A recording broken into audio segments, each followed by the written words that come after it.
सांचौर जिला संघर्ष समिति जो आज बनी है, आज डिसीजन लेंगे और अभी जज पर डिसीजन लिया है, निर्णय लिया है कि कल से कर्मिक अनशन करेंगे।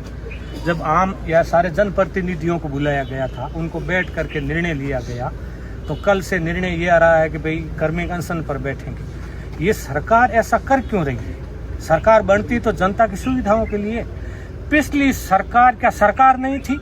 या तो ये सरकार स्पष्ट करे पिछली सरकार नहीं थी, वो तो पब्लिक की चुनी हुई सरकार नहीं थी, या उन पब्लिक के वोट थे वो उनकी कीमत कम थी जो अब के बनी ये सरकार, इनके वोटों की कीमत ज्यादा है, तो उनके निर्णय को ये क्यों बदल रही है? ये और सुविधा देना। यदि आपको आगे बढ़ना है तो आप और सुविधा दो, और जिले बनाओ।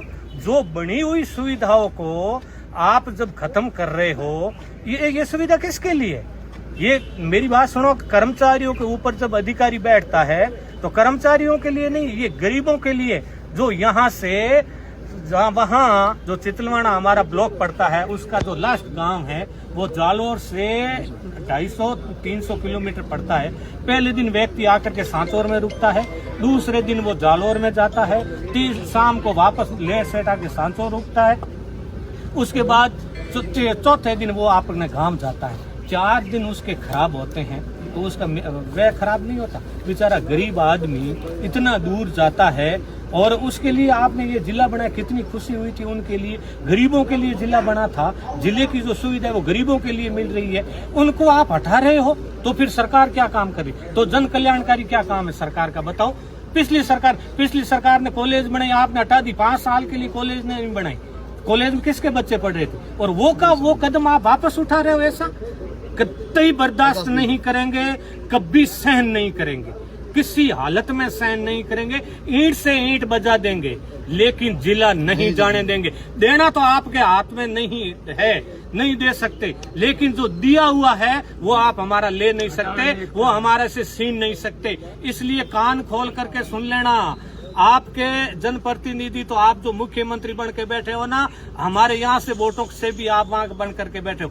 कैसा आपने दुस्साहस कर लिया? ऐसा जो सुविधा दी हुई पिछली सरकार की, इसका मतलब है जो आप सीएम बने हो और आपका जो मंत्रिमंडल बना है, उसको जो वोट मिले हैं उस वोटों का मूल्य ज्यादा है। और जो पिछली जो सरकार थी, पिछली जो रामलूबैया कमेटी बनी थी, वो आईएएस अधिकारी नहीं थे। जो आपने आईएएस अधिकारी बनाई वो ज्यादा टैलेंट थे। क्या बात करते हो? बिना मतलब की बात करने से कोई मतलब नहीं है।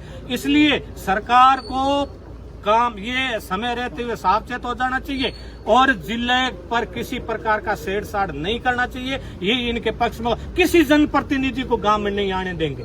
जो बीजेपी के नाम से जनप्रतिनिधि कोई भी आएगा और जो जिले में साथ नहीं देगा, ये भी कान खोल करके सुन ले, चाहे कांग्रेस का प्रतिनिधि है और जिले में यदि साथ नहीं दे रहा है और साथ नहीं आ रहा है, उसको भी देख लेना कि एक बार आप मोर साहब बन करके भलेंगे, दूसरी बार आप पब्लिक में आ जाना, हम आपके सामने मंच लेकर के खड़े होंगे। ये वही आदमी है जिन्होंने 420, अपनी मातृभूमि से भी उनको प्यार नहीं है, अपनी माँ से भी उसको प्यार नहीं है, तो वो किस काम का? इसलिए वो हमारा कभी भला नहीं कर सकता। इसलिए जनप्रतिनिधियों से भी निवेदन करना चाहेंगे कि आप भी जाजम पर आइए और इस मुहिम में जुड़िए और इस जिले को बचाइए, इस मातृभूमि की रक्षा करिए। यही शब्द है।